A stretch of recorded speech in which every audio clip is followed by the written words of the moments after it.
Bismillahirrahmanirrahim. Bismillahirrahmanirrahim.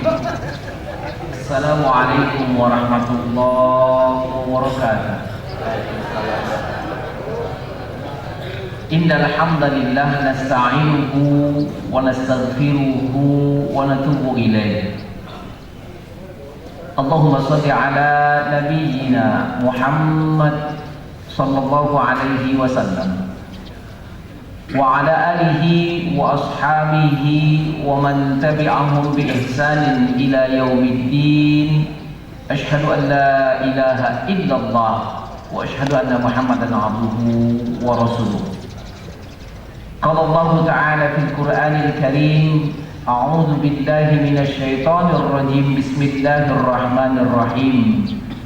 Lirrijali nasibun mimma tarakal walidani wal aqrabun walin nisa'i nasibun mimma tarakal walidani wal aqrabun mimma qalla minhu aw kathur nasiban mafruḍa. Shadaqallahul azim.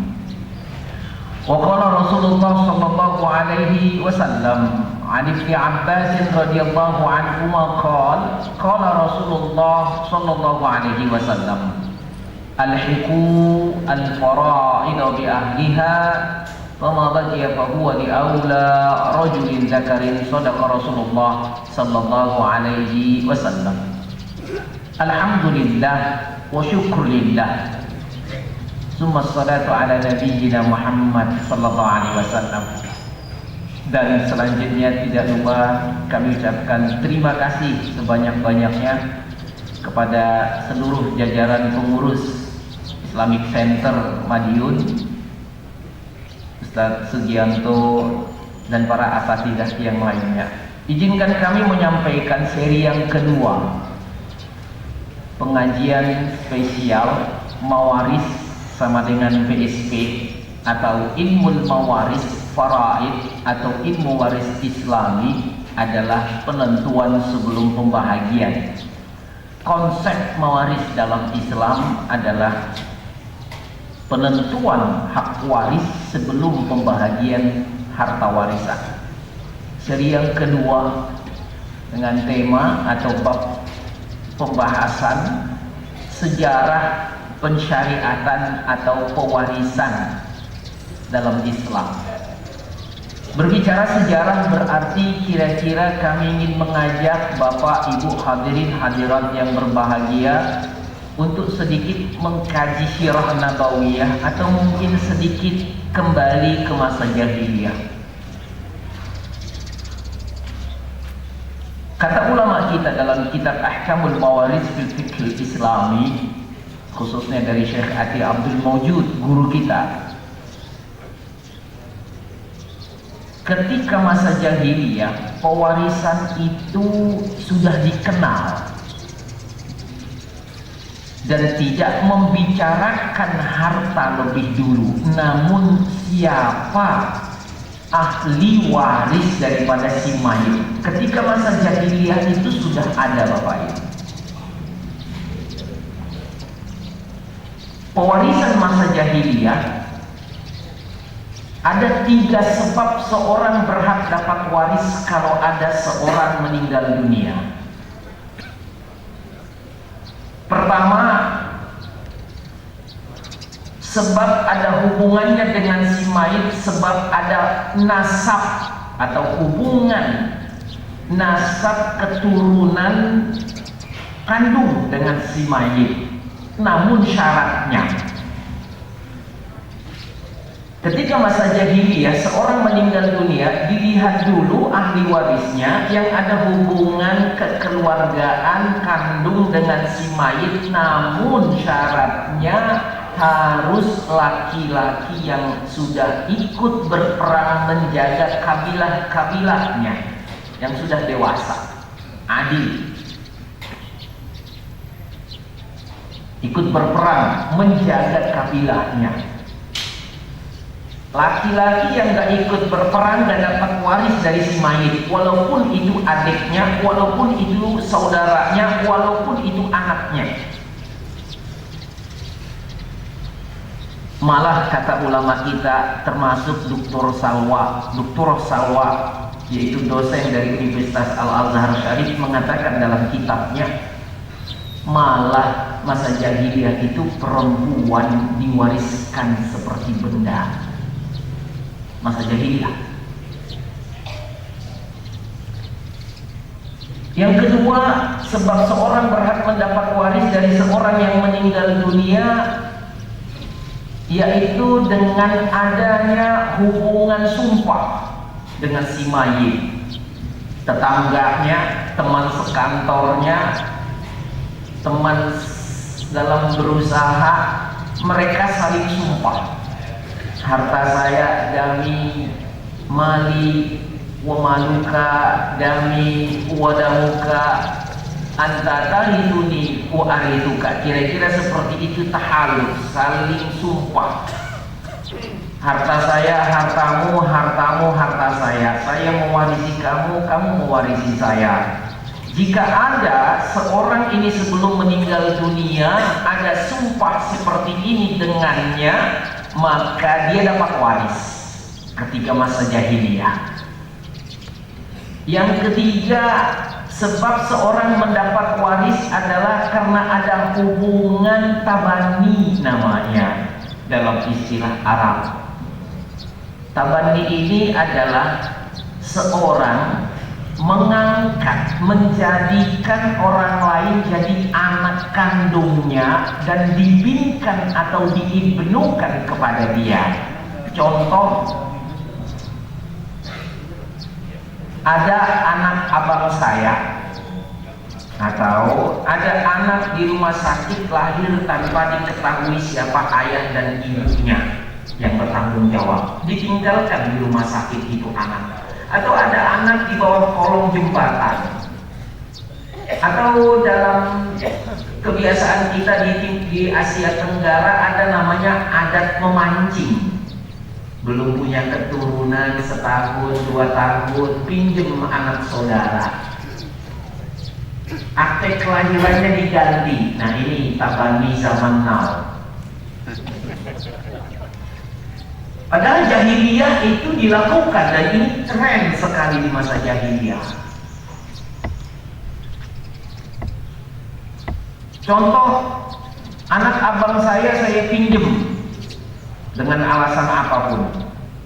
Saya jadikan dia Aisyah binti Jabal, padahal dia Aisyah binti Anwar misalnya. Saya ganti akte kelahirannya. Atau saya dapatkan anak di rumah sakit ditinggalkan oleh orang yang tidak bertanggung jawab. Saya angkat dia menjadi anak saya bawa ke rumah saya, istri saya senang. Saya datang ke kantor catatan sipil. Saya isi formulir yang ada di kantor catatan sipil, memberikan nama anak itu Aisyah. Anak siapa? Saya buat di situ anaknya Jabal. Ini terjadi kebohongan pertama. Dalam kaidahnya, sebuah kebohongan pasti menimbulkan kebohongan selanjutnya menutupi kebohongan sebelumnya. Itu jadi kaidah. Maka dalam mahfuzat ada disebut dengan ra'sud dzunub al-kadzib. Dedengkotnya dosa itu, pimpinannya, kalau dia barisan, pimpinannya dosa. Paling depan itu adalah bohong. Sekali kebohongan memunculkan kebohongan selanjutnya. Saya menulis di kantor catatan sipil Aisyah binti Jabal, padahal dia bukan anak kandung saya.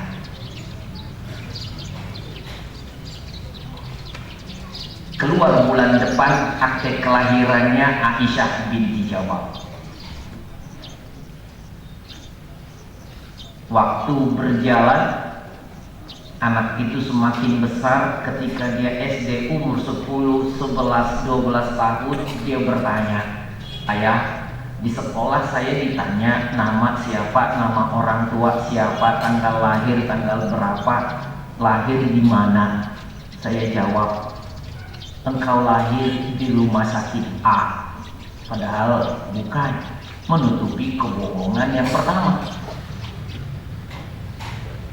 Anak itu sedikit dewasa, saya sekolahkan ke pesantren. Pakai jilbab tentunya, umurnya makin dewasa, akil balik. Istri saya jemput dia pas lagi liburan pertengahan tahun, libur 10 hari biasanya kalau di pondok.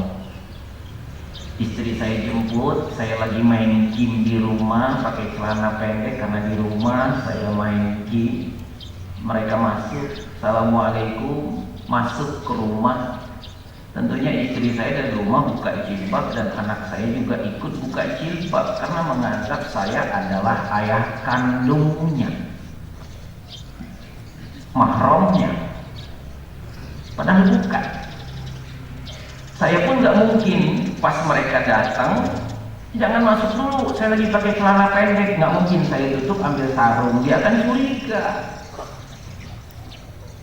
Saya biarkan saja begitu aurat saya, karena laki-laki batasan aurat minimum adalah dari pusar sampai lutut. Pakai celana pendek kan kelihatan aurat saya. Menutupi kebohongan sebelumnya saya biarkan saja. Datang dia salam saya, dia cium tangan karena hormat ke orang tua, apalagi anak pesantren. Batal wudhu saya.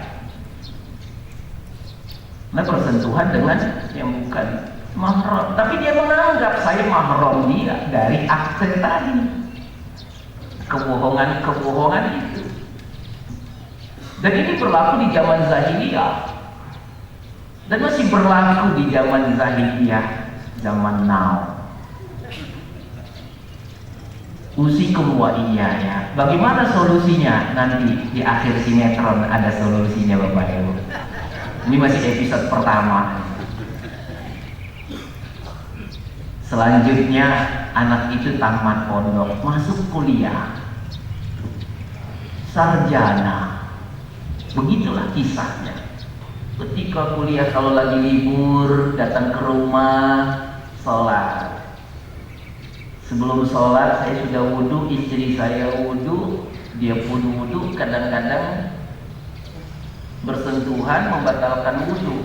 Kami sholat jamaah di rumah. Bagaimana keadaan sholat jamaah kami kalau saya jadi imam baru bersentuhan dengan anak perempuan tadi yang bukan anak kandung saya? Batal wudhu. Tapi menutupi kebohongan sebelumnya, tetap saya jadi imam tanpa wudhu. Menutupi kebohongan sebelumnya. Kalau tadi saya sentuhan sama dia, atau dia mungkin salam dulu, dia baru datang udah wudhu, saya udah wudhu, dia salam masuk ke rumah, dia salam saya, dia wudhu masuk, saya wudhu lagi, dia curiga. Menutupi kebohongan sebelumnya. Selanjutnya dia dewasa, ada laki-laki datang ke rumah saya melamar. "Bapak, anak Bapak Aisyah, saya sudah lama melihat. Sebulan lagi boleh nggak saya datang melamar dia?" Ini laki-laki mantep, nih laki-lakinya mantep. Karena kata guru kita, mudah-mudahan yang hadir di sini juga tolong sampaikan ke anak putrinya, anak putranya khususnya, kalau mencari istri itu pakai satu jari, Pak. Tapi dilihat dulu, cakep nggak, kaya nggak, nasabnya bagus nggak, kan itu hadis Rasul Sallallahu Alaihi Wasallam. Ada 3. Yang keempat, agamanya bagus nggak, lidiniha, maka pakailah agamanya. Yang ketiga ini akan ketutup semuanya. Walaupun nggak cakep kalau agamanya mantap, walaupun nggak kaya banget kalau agamanya mantap, redo. Kalaupun nasabnya nggak terlalu bagus tapi agamanya mantap, hadis Rasulullah Sallallahu Alaihi Wasallam. Si laki-laki udah ngelihat Aisyah ini, Udah lama dipantau. Setelah sarjana wisuda dia datang melamar.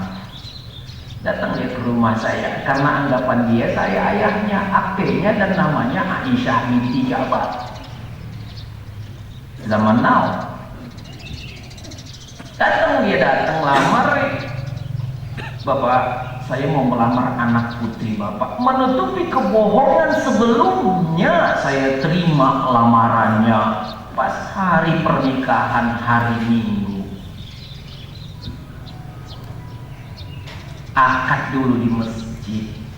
Qabiltu nikahaha wa tazwijaha bi mahrin mazkurin nakdan, kata yang melamar. Kata saksi sah. Menurut mereka pernikahan mereka sah, tapi menurut saya dan istri saya dan yang mengenal siapa anak ini nggak sah. Karena saya bukan walinya. Menutupi kebohongan sebelumnya, kebohongan pertama tadi akte kelahiran tadi.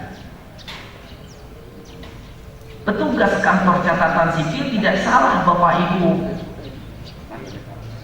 karena beliau melakukan pekerjaannya. Data yang kita berikan, data yang saya berikan di dalam formulir itu dibuatlah jadi akte kelahiran. Tidak salah. Akte kelahiran berarti pertanda kebohongan saya berstempel negara. Saya yang bohong Bapak. Karena Aisyah saya tarik kepada binti Ja'far padahal bukan. Mohon maaf, nun sewu Bapak Ibu, kami menyampaikan hukumnya. Jika terjadi suami istri, mereka menganggap mereka sudah menikah, suami istri, nun sewu, melakukan hubungan suami istri padahal akad mereka tidak sah, berarti zina. Ini panjang nih ceritanya Pak. Sampai saya mati nih ada cerita di sinetron episode pertama. Bagaimana hukumnya anak daripada hubungan yang tidak sah? Nama fikihnya dalam fikih mawaris namanya waladul zina. Pembahasannya ulama kita ratusan tahun yang lalu sudah membahas pembahasan ini. Izinkan kami mengangkat sedikit ilmu ini dari ulama kita. Waladul zina dinasabkan kepada ibu yang mengandungnya, bukan kepada laki-lakinya. Berarti anak yang lahir dari pernikahan yang tidak sah lagi-lagi tidak boleh dinasabkan kepada laki-laki tadi yang menjadi suami si perempuan.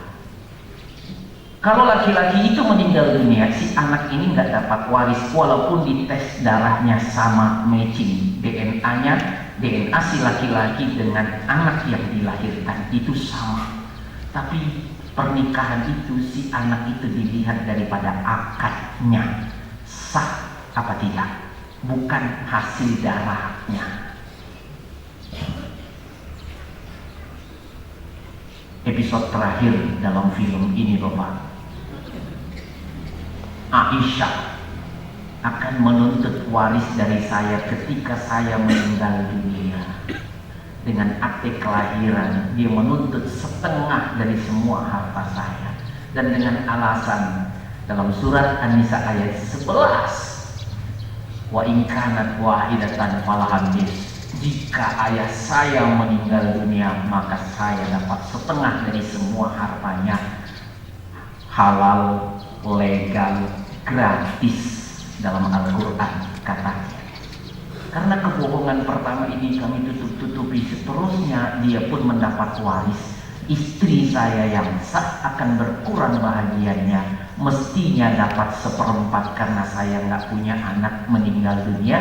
Akhirnya menutupi kebohongan itu dia dapat 1/8 karena dianggap saya punya anak. Panjang cerita, kayak tabrakan beruntun Pak. Truk gandeng 10, tabrakan 1, jebret, kena semua. Hukum ditabrak-tabrak gara-gara pertama Aisyah binti Ja'far. Itulah dilakukan ketika masa jahiliyah pewarisan, dan itu tren ketika masa jahiliyah. Islam turun dengan Iqra bismi rabbikal ladzi khalaq kepada Nabi Muhammad sallallahu alaihi wasallam di Gua Hira. Pertama kali diangkat menjadi nabi dan rasul. Mulailah Al-Quran, nanti mudah-mudahan ada ustaz kita yang menerangkan tentang ulumul Quran, ilmu Al-Quran, yaitu Al-Quran diturunkan kepada manusia dari Allah melalui malaikat Jibril, tidak langsung blok kitab-kitab, enggak, tapi berangsur-angsur sampai hampir 23 tahun. Termasuk Allah turunkan surat Al-Ahzab ayat 4, ayat 5, ayat 37 setelah Al-Quran turun untuk membatalkan sistem pewarisan dengan anak angkat atau tabani tadi. Allah turunkan 3 ayat Bapak Ibu sebagai tuntunan syariah, aturan main, pedoman kepada siapa yang mengaku asyhadu an la ilaha illallah wa asyhadu anna muhammadar rasulullah, jadi muslim. Kitab tuntunannya Al-Quran dan hadis serta ijma sahabat dalam pewarisan. Allah turunkan larangan mengangkat anak semenjak 14 abad yang lalu. Rasulullah SAW masih hidup dan diturunkan Al-Quran ini. Wa ma ja'ala ad'iya'akum abna'akum.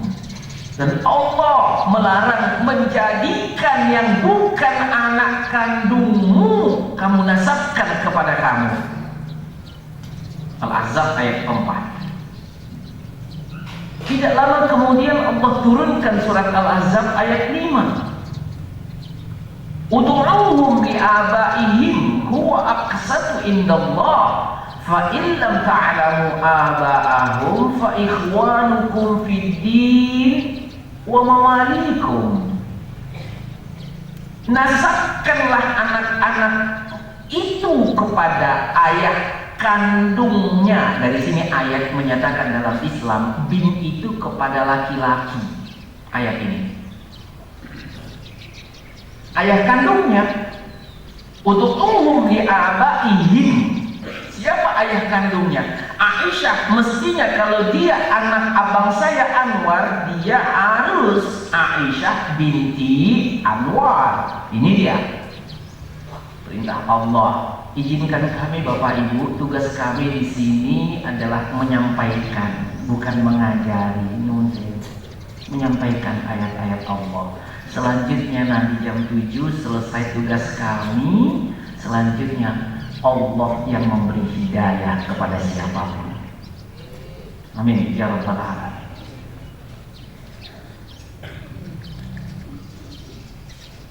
Kalau engkau tidak mengetahui siapa ayah kandung anak itu, maka dia adalah saudaramu seagama atau mawaliku, maulamu, bukan anakmu, maka jangan nasabkan kepadamu. Ayat ini turun, apa yang saya lakukan berarti saya sudah melanggar perintah Allah.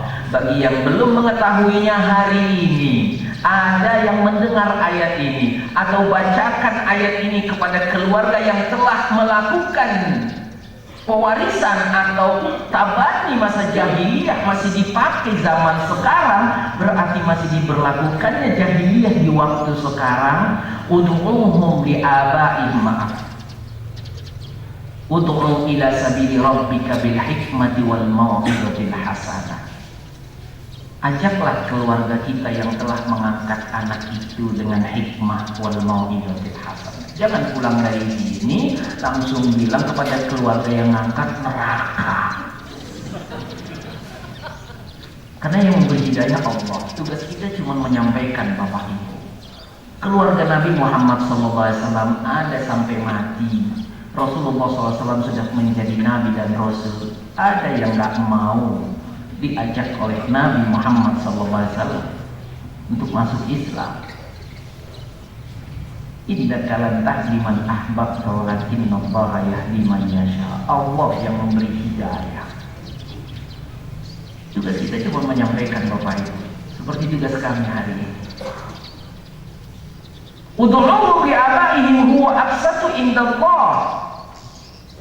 Maka panggillah dia, nasabkan anak itu. Setelah saya baru tahu ayat ini, misalnya hari ini dakwah baru sampai kepada saya sudah melakukan Aisyah binti Jabal. Berarti tugas saya bertaubat kepada Allah. Taubatnya adalah saya segera mengganti nama Aisyah binti Jabal adalah salah sesuai dengan akte nomor sekian, dikeluarkan bla bla bla bla tanggal sekian. Saya ambil kertas kosong, ikrar hablum minallah. Saya ikuti perintah Allah. Fa in lam ta'lamu aba'ahum, kalau engkau tidak mengetahuinya, maka jangan bingkai kepadamu.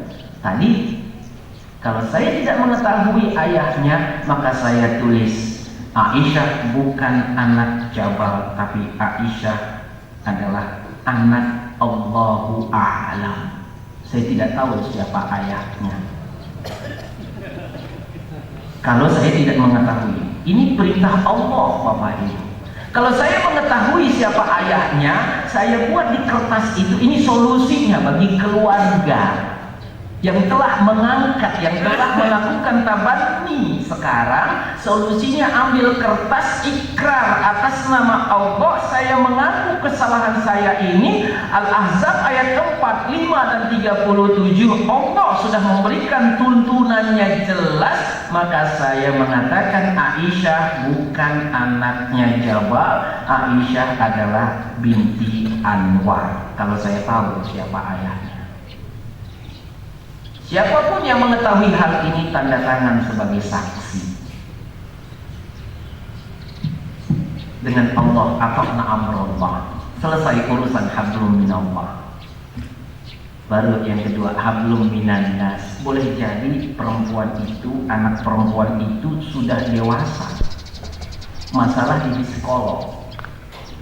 Kalau tiba-tiba saya katakan kepada dia, hai Aisyah, engkau bukan anakku, boleh jadi dia bunuh saya atau dia bunuh diri. Masalah di psikolog. Ini hablum minan nas. Boleh nggak Ustaz tidak langsung diberitahu kepada anak? Lihat keadaan dia. Kalau anaknya masih kecil masih bisa.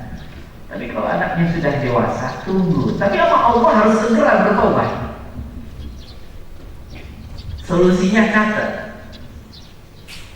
Walaupun belum ada di negeri kita yang mengatakan atau belum ada format akte kelahiran seperti itu. Saya belum menemukan Bapak Ibu, mudah-mudahan saya salah, tolong nanti disampaikan. Ada nggak akte kelahiran saya mengangkat anak yang bukan anak saya tapi nggak boleh dibingkai kepada saya? Saya belum menemukan Bapak, boleh jadi mungkin Bapak lebih tahu, tolong nanti dikasih tahu kepada kami. Ada Ustaz formatnya, tapi di negara tetangga ada Bapak Ibu. Mudah-mudahan 2-3 tahun. Tentang hal ini 4 tahun kami sudah suarakan. Mudah-mudahan ada perubahan di negeri kita. Amin ya rabbal alamin. Di negeri tetangga ada solusinya Pak. Yang bukan anak saya, itu di aktenya ada Aisyah @Jabal. Itu akeong. Sudah maklum kalau ada Aisyah Jabal, saya bukan ayah kandungnya Aisyah. Saya nggak boleh menikahkan dia jadi walinya. Allah turunkan lagi surat Al-Ahzab ayat 37 Bapak Ibu. Surat Al-Ahzab ayat 37, falamma qada Zaidun minha watara. Allah abadikan nama Zaid bin Harithah dalam Al-Qur'an. Menyatakan bahwa tabanni dalam Islam tidak ada. Falamma qada Zaidun minha watara. Ketika Zaid bin Harithah menceraikan istrinya namanya Zainab binti Jahsy yang nanti kelak menjadi istri Nabi Muhammad SAW. Zaid bin Harithah ini disebut oleh kafir Quraisy adalah Zaid bin Muhammad karena Zaid ini mengabdikan diri membantu Nabi Muhammad SAW. Kalau zaman now-nya dia seperti sekretaris pribadi membantu Nabi Muhammad SAW. Tapi hal ini ketika masa jahiliyah dianggap Zaid itu adalah anaknya Nabi, maka mereka panggil Zaid bin Muhammad sallallahu alaihi wasallam. Setelah turun ayat 3, yang 3 ayat ini, Nabi Muhammad sallallahu alaihi wasallam memanggilnya, dan para semua muslim setelah turun ayat ini mengerti bahwa Zaid bukan anak Nabi Muhammad sallallahu alaihi wasallam. Maka dikembalikan kepada aslinya, Zaid bin Harithah. Allah turunkan surat Al-Ahzab ayat 37 dan masih berlaku sampai akhir zaman ayat ini sebagai tuntunan, pedoman, aturan, syariat terhadap yang ngaku seorang muslim. Syariat Islamiyah, pedoman Islam, tuntunan, aturan main. Rasulullah SAW diperintahkan oleh Allah, zawwajna selanjutnya setelah masa iddahnya selesai, Allah zawwajna memerintahkan Nabi Muhammad SAW untuk menikahi Sayyidah Zainab binti Jahsy. Jadi menikahi Sayyidah Zainab binti Jahsy ini perintah Allah kepada Nabi Muhammad SAW. Langsung Allah jawab dalam surat Al-Ahzab ayat 37 ini, likaila yakuna 'alal mu'minina harajun fi azwaji ad'iyaihim idza qadaw minhunna watara. Agar tidak mensusahkan, kalau bahasa letterleknya, sebagai tuntunan bagi muslim bahwa diperbolehkan kepadanya untuk menikahi bekas istri anak asuhnya. Nah ini dia solusinya, bukan anak angkat Bapak Ibu. Dalam tulisan itu saya sebut ikrar bahwa Aisyah binti Jabal dalam akte kelahirannya bukan Aisyah binti Jabal. Setelah saya tahu surat Al-Ahzab ayat 4, 5 dan 37, saya bertaubat. Hari ini saya sebutkan Aisyah bukan anaknya Jabal. Saya tidak tahu mengetahui, saya tidak tahu siapa ayah kandungnya. Kalau tidak mengetahui, kalau tahu ayah kandung Aisyah adalah Anwar, berarti Aisyah binti Anwar. Aisyah sekarang adalah anak asuhnya Jabal. Itulah solusinya. Anak asuh berarti saya nggak boleh menikahkan dia sebagai walinya. Anak asuh berarti saya nggak boleh salaman dengan dia karena membatalkan wudu. Anak asuh berarti aurat saya tertutup di depan dia dan aurat dia di depan saya. Kalau anak asuh itu laki-laki, aurat dia di depan istri saya setelah dia dewasa, dan istri saya auratnya pun tertutup di depan dia kalau dia sudah dewasa. Anak asuh. Tuntunan Islam Al-Ahzab 4, 5 dan 37. Zawwajnaka. Kenapa? Hikmahnya, kata ulama kita, semenjak Rasulullah SAW menikahi Sayyidah Zainab binti Jahsy, pertanda bahwa dalam syariat Islam tidak ada anak angkat. Zaid bin Harithah itu bukan anak angkat Nabi Muhammad sallallahu alaihi wasallam. Zaid bin Harithah adalah anak daripada Harithah. Syariat jahiliyah, tuntunan, pedoman, pelaksanaan hukum masa jahiliyah terlarang bagi ayah angkat seorang laki-laki yang sudah menikah dengan perempuan, diceraikan seperti Zaid bin Harithah. Terlarang bagi syariat jahiliyah menikahi bekas istri anak angkatnya. Maka diperintahkan oleh Allah Rasulullah SAW untuk menikahi Sayyidah Zainab binti Jahsy, menyatakan bahwa dalam syariat Islam tidak ada anak angkat, dan ini berlaku sampai akhir zaman. Mudah-mudahan Allah memaafkan kita semuanya yang telah melanggar perintah Allah karena tidak tahu. Mari kita segera bertaubat, pintu taubat terbuka.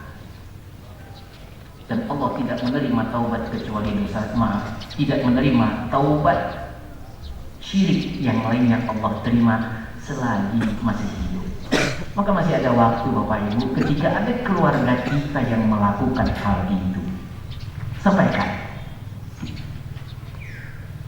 Ustaz, bagaimana kalau itu diri saya Ustaz? Orang tua saya pura-pura aja selama ini. Saya sudah tahu saya bukan anak mereka. Maka beritahu kepada orang tua tersebut yang bersandiwara tadi, ayah, ibu, saya sudah tahu bahwa saya bukan anak kandung ayah ibu. Saya sudah tahu bahwa ada Al-Ahzab ayat 45 dan 37. Tolong diganti ikrarnya. Akte kelahiran itu salah. Bagi ibu, bagi perempuan yang sudah menikah, berarti akadnya batal. Ulangi lagi akadnya, karena baru tahu. Datang ke Majelis Ulama Indonesia, meminta saran dari ulama kita. Apa yang harus dilakukan ketika si anak itu anak angkat dinikahkan oleh ayah angkatnya? Batal nggak Ustaz yang bukan ayahnya menikahkan dia walinya? Kata ulama kita nanti, biar nggak ada yang simpang siur kata-kata Bapak Ibu, datang meminta fatwa ke Majelis Ulama Indonesia. Ikuti apa kata ulama kita. Ulama kita yang duduk di Majelis Ulama Indonesia, kami itu waktu Ustaz, saya kerjakan, diperintahkan untuk menikah. Ayo, buat akad baru, walaupun nggak dipestakan besar-besaran. Syarat nikahnya dibuat, ada saksi, ada mahar, akad baru. Karena efeknya tadi itu Bapak Ibu, mohon maaf, zina. Kalau memang itu dalam tuntunan Islam, akadnya tidak sah. Itu kalau kita laki-laki gimana Ustaz? Saya sudah tahu lama Ustaz, saya bukan ayah kandungnya. Saya sudah berumur 30 tahun sekarang. Misalnya, tetap akadnya sah karena laki-laki tidak harus ada walinya. Tetap sah kalau dia laki-laki yang sebagai anak angkat. Tapi untuk Allah, segera ayah tolong tulis ikrar akte itu bukan saya ayah, engkau ayahku. Kalau kita yang jadi anak angkat dan kita sudah tahu tapi masih ditutup-tutupi, tolong diganti ayah jadi ayah asuh. Terima kasih sudah mengasuh saya 30 tahun. Pun ayah masih boleh mengasuh saya sampai seterusnya. Dapat amal jariah. Bukan berarti putus. Maka bagi perempuan dan anak laki-laki yang tahu bahwa dia anak angkat selama ini dibohongi, kalau sudah tahu, tidak masalah, ganti ayah. Setelah pengajian kita ini, ganti ayah-ayah asuh. Dan saya tetap memanggil antum ayah dan ibu saya. Cuman, kalau nanti salaman sholat, nun sewu, saya pakai lapis karena membatalkan wudhu. Nun sewu, kalian bukan wali saya. Kalau perempuan, saya nikah nanti, kalau tidak diketahui siapa walinya, nanti ada fatwa dari Majelis Ulama Indonesia, walinya wali hakim. Berjalan baik. Ini yang ingin kami sampaikan di episode atau seri yang kedua ini. Usikum wa iya ya Bapak Ibu. Ketika ada pun nanti kesalahan saya dalam menyampaikan, tolong jangan disebarkan, tolong disampaikan, saya akan perbaiki Bapak Ibu. Saya cuma punya semangat menyampaikan dari guru-guru kita. Karena hal ini masih banyak yang belum mendengar. Kita buktikan ya Bapak Ibu ya. Boleh ya Bapak ya. Kita buktikan. Ilmu waris ini jarang apa banyak yang nyampaikan Bapak Ibu. Kita mau bukti, Bunda mau bukti. Mau bukti? Bapak mau bukti? Tapi bukti ini bukan untuk menjadi sebuah aib, tidak. Kita perbaiki Bapak Ibu. Mohon maaf saya rekam tapi saya tidak akan sampaikan kemana-mana karena ini menjadi bahan penelitian kami. Baik Bapak Ibu. Mohon maaf, mencari. Pertanyaannya,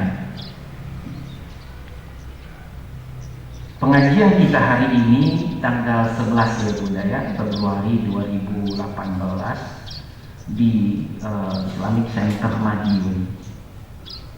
Kami ingin memperlihatkan untuk jirah keinginan kita atau kita semuanya yang punya ilmu mawaris, semangat untuk menyampaikan. Kami ingin mengajak kita semuanya, ustadz-ustadz yang punya ilmu mawaris, monggo kita berjuang sama-sama.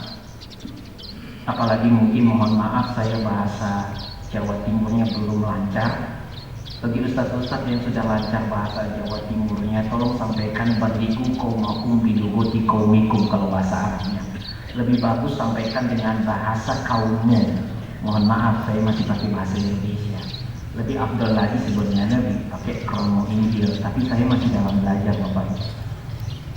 Tolong disampaikan ilmu ini kepada keluarga muslim, kepada keluarga. Baik. Bismillahirrahmanirrahim. Dalam pengajian di Islamic Center, dalam pengajian Ahad pagi di Islamic Center ini Islamic Center Madiun, kami ingin bertanya kepada Bapak Ibu yang hadir. Mohon maaf, pada tanggal 11 Februari ini ingin memberi semangat saja sebenarnya. Bapak, seumuran Bapak Jumat sudah wajib setelah dewasa, betul? Berapa kali Jumat ada khotibnya membicarakan waris Bapak? Tolong angkat tangan yang pernah mendengar khotibnya.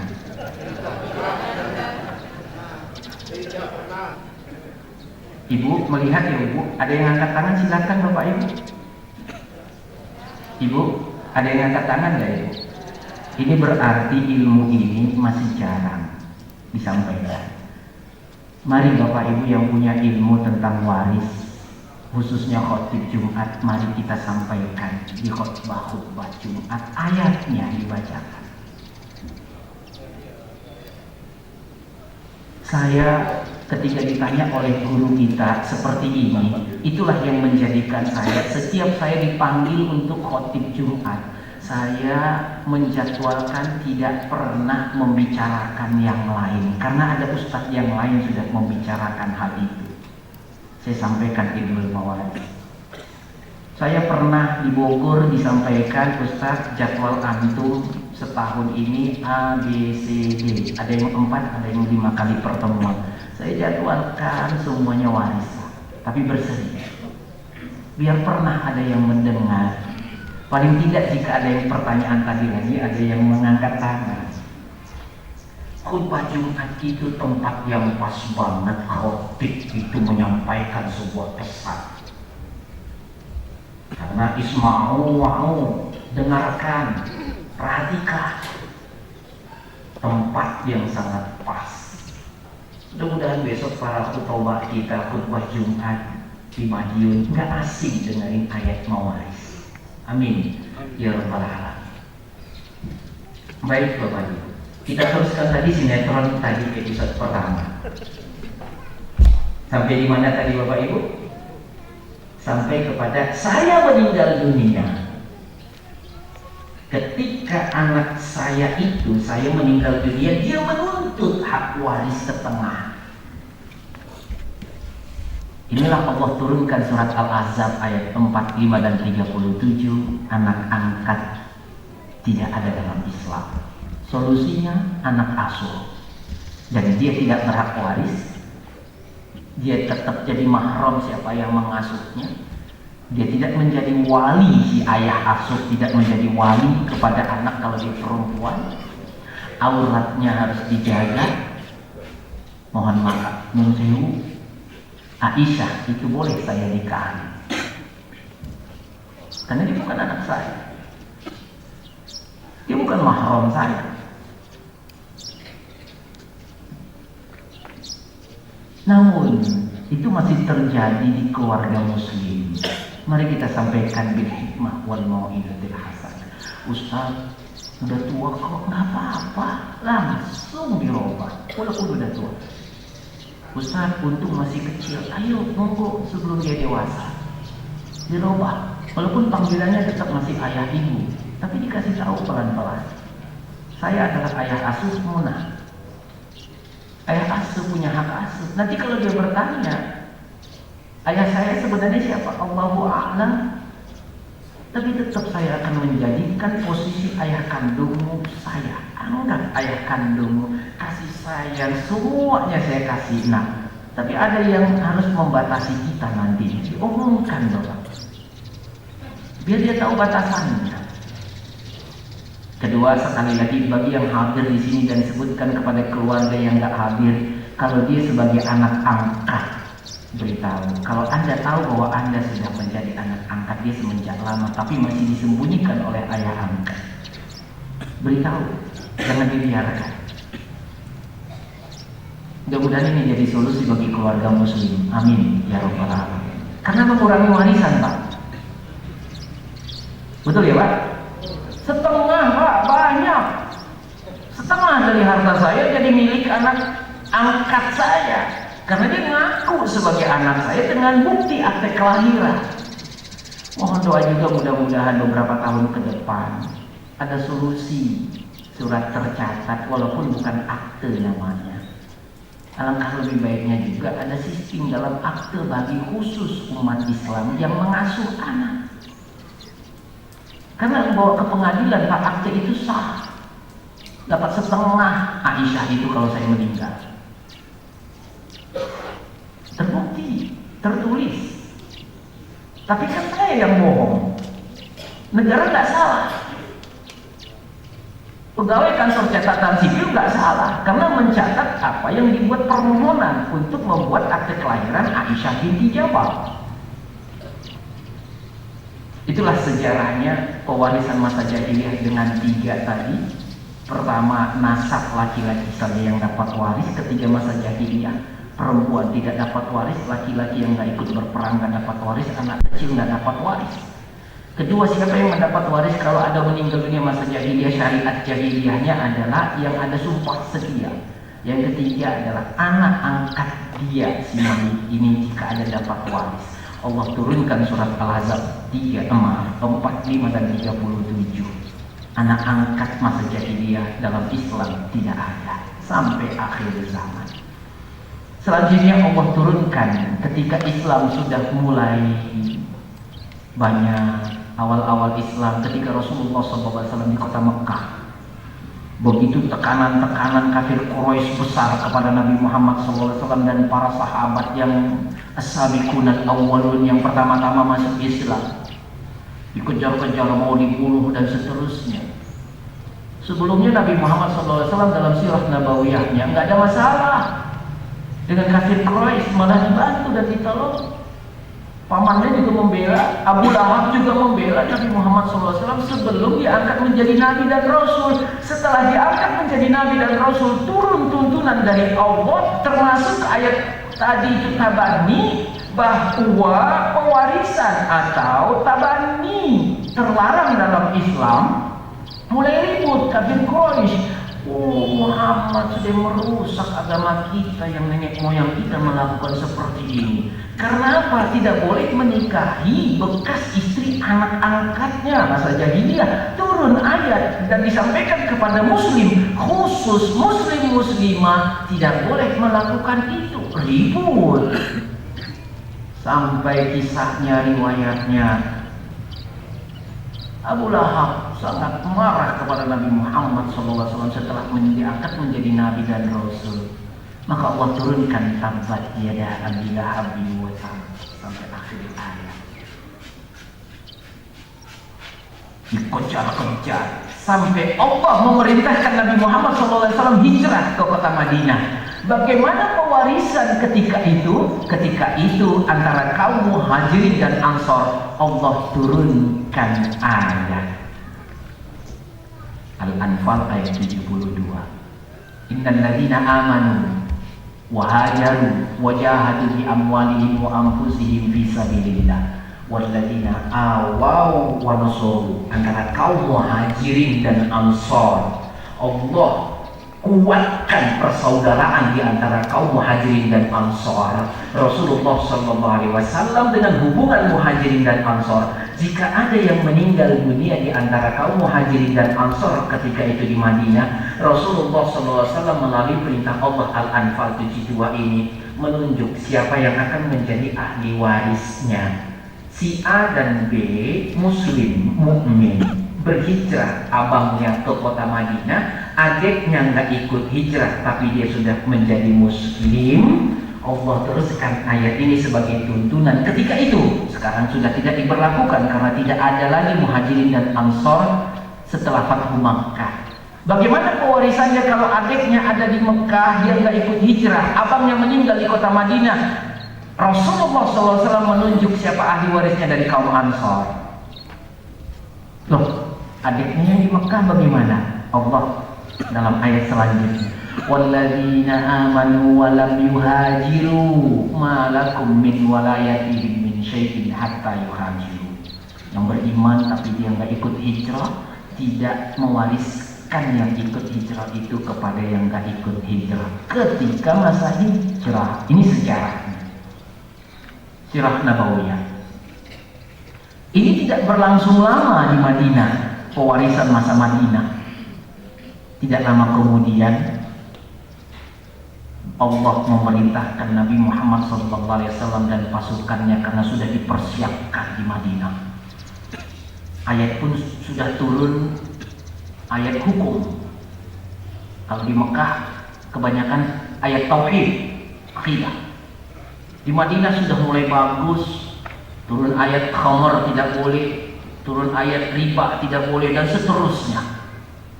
Udah mulai kota Madinah peradaban mulai bagus, perang pun udah mulai dipersiapkan. Rasulullah SAW dalam sirahnya mengutus mata-mata ke kota Mekah. Kapan bisa direbut kembali? Bukan memerangi.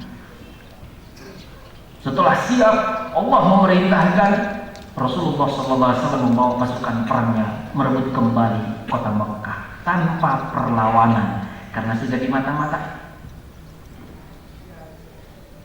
Siapa yang masuk ke rumah Abu Sofyan selamat, nggak ada peperangan karena udah ngalah.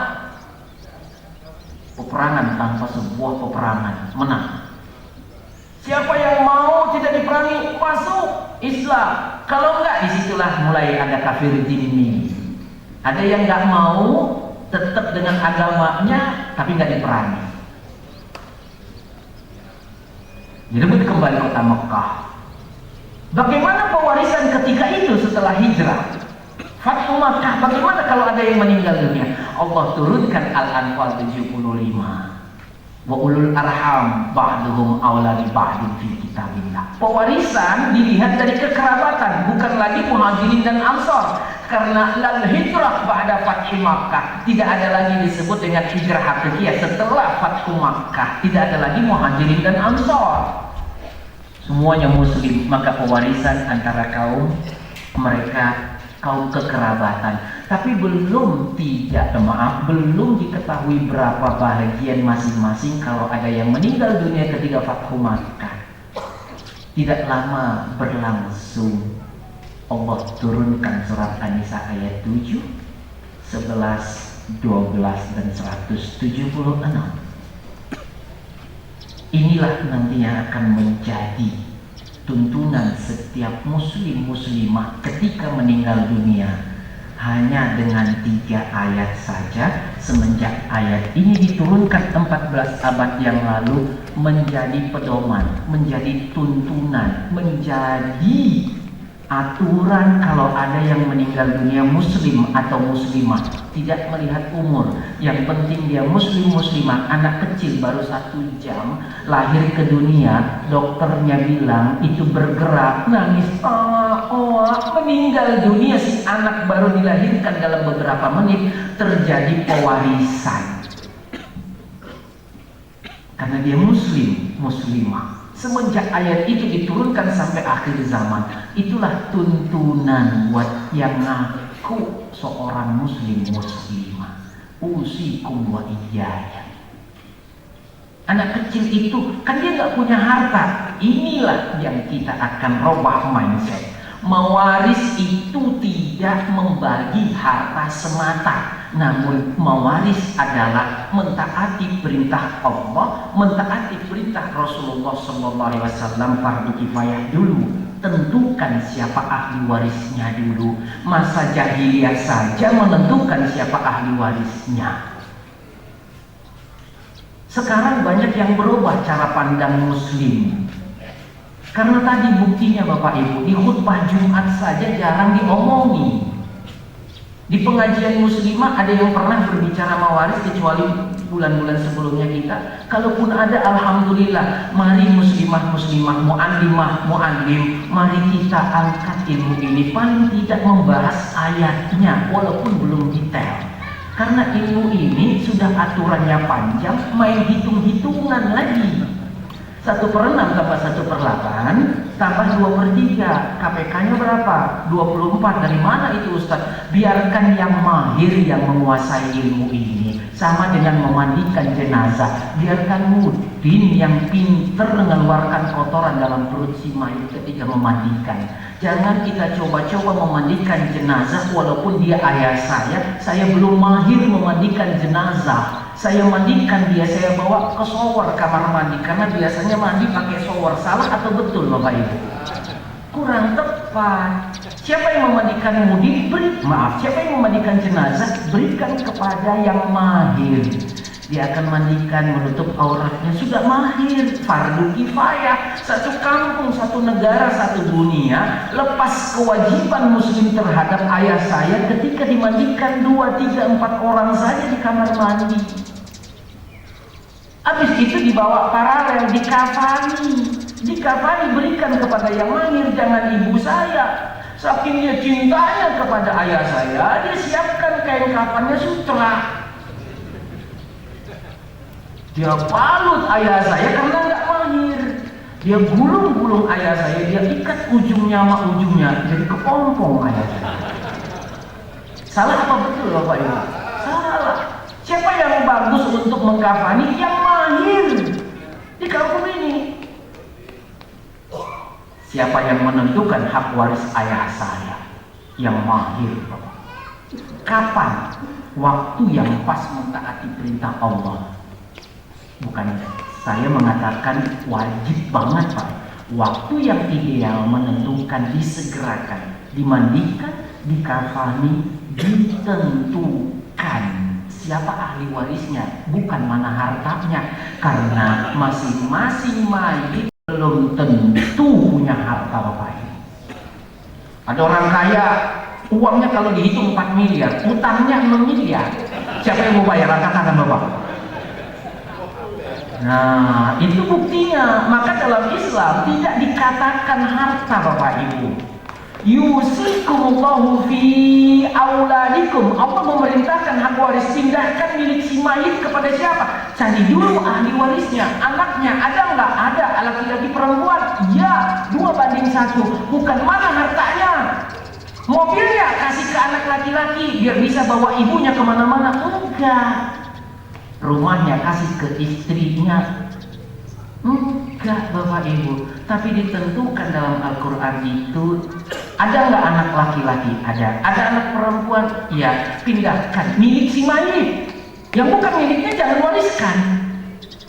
Maka mulai hari ini Bapak Ibu pulang dari sini, mudah-mudahan di depan saya ini Allah memberikan hidayah termasuk kepada kami. Mari semua yang sudah dewasa punya buku milik pribadi dan buku hutang piutang.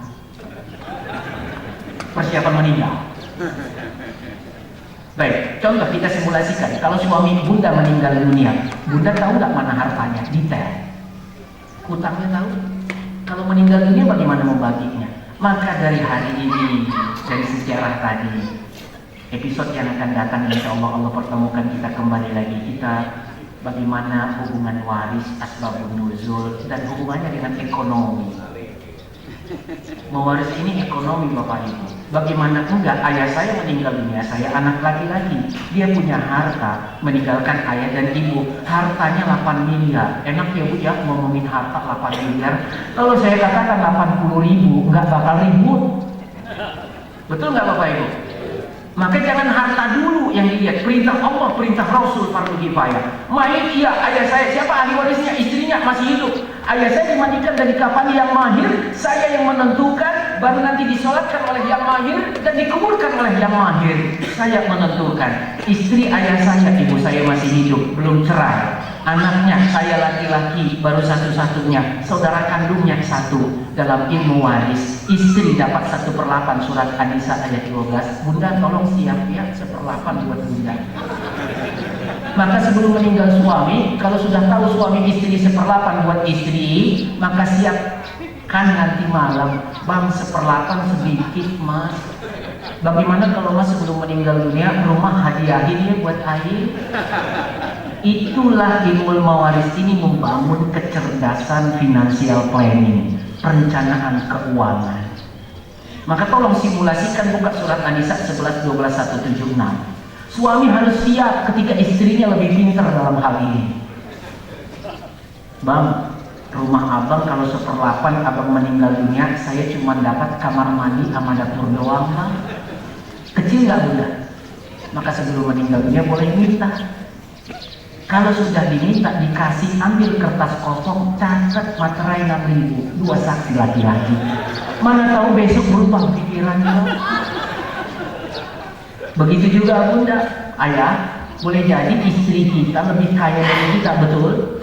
Kenapa? Saya menikahi istri dengan dasar ilmu waris. Apa? Saya mencari istri yang kira-kira istri saya itu adalah anak satu-satunya dari ayahnya. Karena kalau ayahnya meninggal dunia dapat setengah. Ayahnya meninggal dunia kemarin, harta ayahnya 8 miliar, istri saya langsung jadi OKB, orang kaya baru, dapat 4 miliar. Inilah efeknya waris kalau ditaati perintah Allah, makmur, pasti. Ada kata pasti karena Allah yang memberitahu, yang memberikan informasi dan mewajibkan. Maka mari saya ajak usikum wa iyaya, mari kita taati perintah Allah. Catat kalau suami istri itu ada akad pemberian harta. Ustaz, saya udah umurnya 60 Ustaz. Masa iya akan baru sebelum meninggal? Catat Pak, Ibu.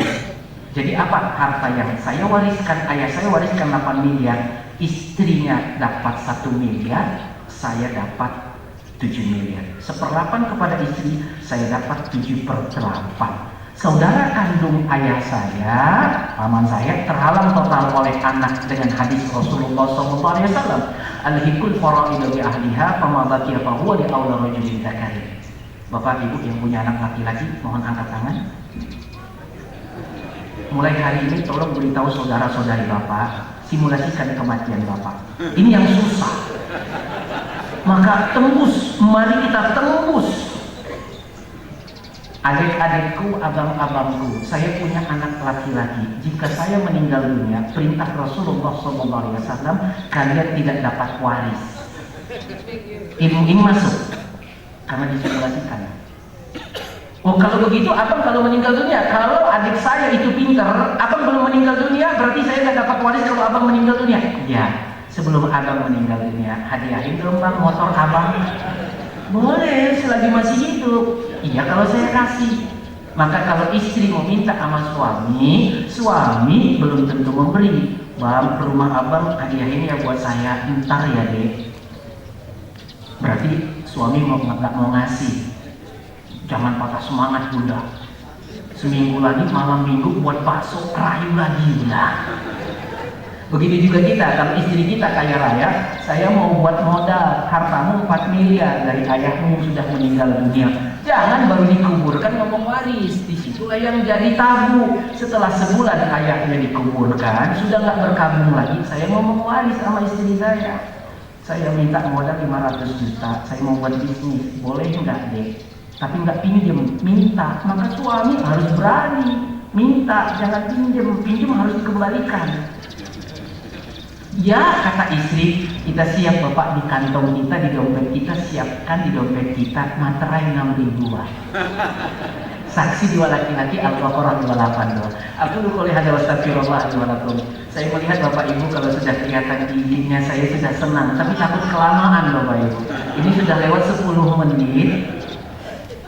Saya mohon maaf mengambil hak bapak ibu 10 menit. Mudah-mudahan kita ketemu lagi di waktu yang akan datang.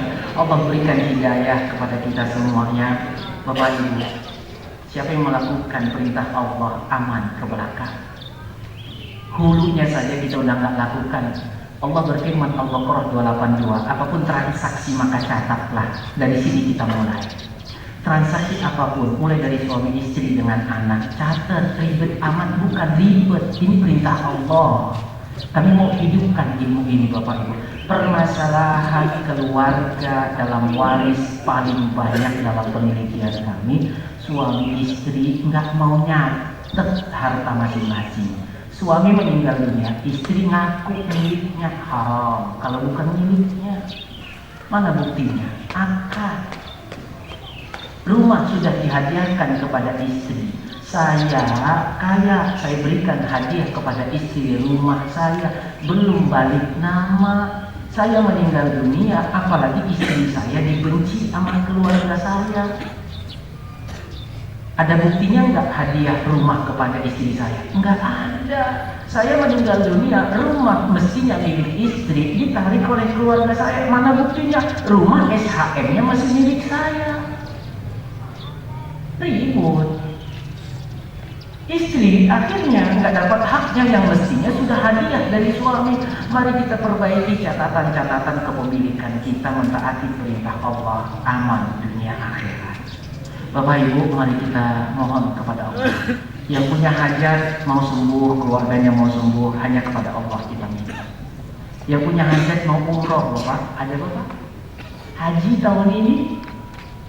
Yang punya hajat mau haji, umroh, sehat, mau menikahkan anak lancar, hanya kepada Allah kita meminta, pemilik segala. Mari Bapak Ibu, mohon doa satu saja, doa Bapak yang besar, sampai kita ketemu lagi dengan waktu yang akan datang. Tolong dicatat doa hari ini Bapak Ibu yang besar. Hadirkan Allah. Ya Allah, anak saya mau menikah tahun depan, mudahkan kami jual tanah ini. Mudahkan ya Allah, jodohnya dapat yang soleh atau soleha. Sampai tahun depan Allah kabulkan, tolong sujud syukur Bapak. Atau ya Allah sembuhkan saya lagi berobat, lagi terapi. Minggu depan ya Allah, mudah-mudahan Engkau sembuhkan biar saya masuk kantor lagi. Allah sembuhkan sebelum minggu atau seminggu depan, tolong langsung sujud syukur menjadi abdan syakur. Ya Allah, alhamdulillah Engkau sembuhkan saya di waktu yang saya minta. Allah kabulkan doa hambanya pasti dengan 3 syarat. Dengan 3 cara Allah kabulkan sesuai dengan keinginan kita sujud syukur. Allah tunda, bukan tidak, Allah tunda. Maka tetap bersabar, tapi langsung bersyukur karena Allah pasti ganti dengan yang lain. Doa kita semalam, rumah mau ada yang beli, ternyata nggak jadi. Bapak Ibu datang ikut pengajian, doanya bukan tidak terkabul, tapi belum dikabulkan oleh Allah. Allah ganti dengan kesehatan kita hari ini. Mari kita bersyukur nanti sholat duha. Ya Allah, alhamdulillah saya sehat hari ini. Terima kasih ya Allah. Mari Bapak Ibu, satu doa yang besar. Hadirkan Allah dalam doa kita. Allah berfirman dalam Al-Quran, Bismillahirrahmanirrahim. Qala rabbukum ud'uni astajib lakum.